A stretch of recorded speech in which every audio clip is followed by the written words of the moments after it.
Magandang umaga, Pilipinas. Narito na po ang maging lagay ng panahon ngayong araw ng Thursday, 02 October 2025.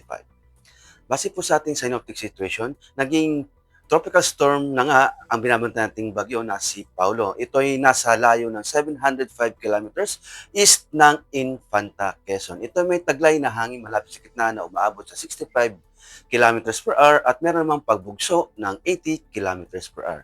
Ito ay kumikilos pa west-northwestward sa bilis na 20 kilometers per hour. At para naman sa track at intensity ni Tropical Storm Paulo, makikita natin na inaasahan na magiging severe tropical storm pa nga ang bagyo at inaasahan itong magla-landfall sa southern part ng Isabela or northern part ng Aurora. At ito'y magtatraverse sa sa may Luzon at inaasahan nga itong lalabas ang ating Philippine Area of Responsibility sa Sabado at pag nasa West Philippines na ay inaasahan itong mag-intensify pa bilang isang typhoon.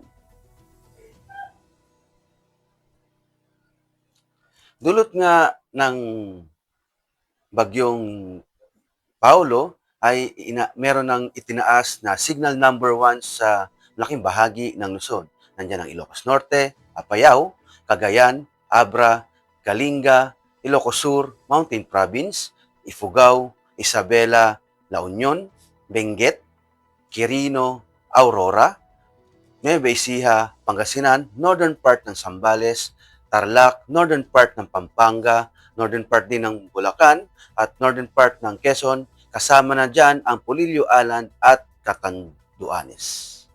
Ibig sabihin, meron pa tayong 36 hours bago maramdaman natin si Tropical Storm Paulo.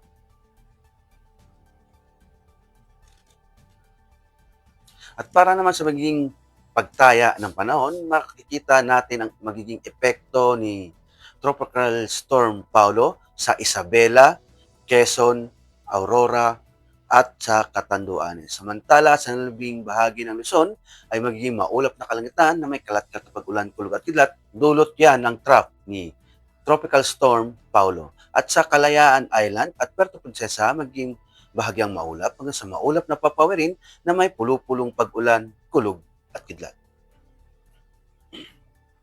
Sa Visayas at Mindanao, maging bahagyang maulap hanggang sa maulap na papawirin na may pulo-pulong pag-ulan, kulog at kidlat.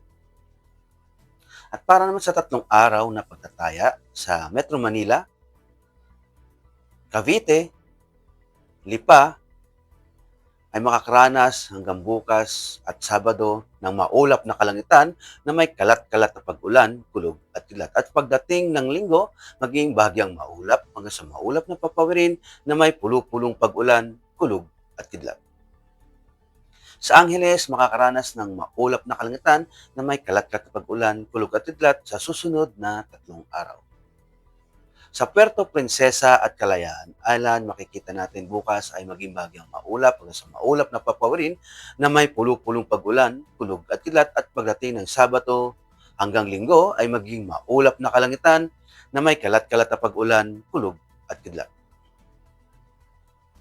Sa Lapu-Lapu, Davao at Zamboanga, maging bahagyang maulap hanggang sa maulap na papawirin na may pulo-pulong pag-ulan, kulog at kidlat. Para sa astronomical information, ang araw ay sisikat ng 0546 at lulubog din naman mamayang 1745. Para sa moon illumination, meron tayong 74%. At para manatiling updated sa lagay at pagtaya ng panahon, i-follow lamang ang Air Force Weather Center sa mga social media accounts.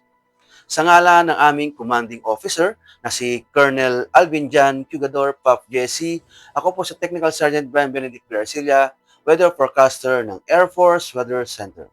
Maraming salamat po.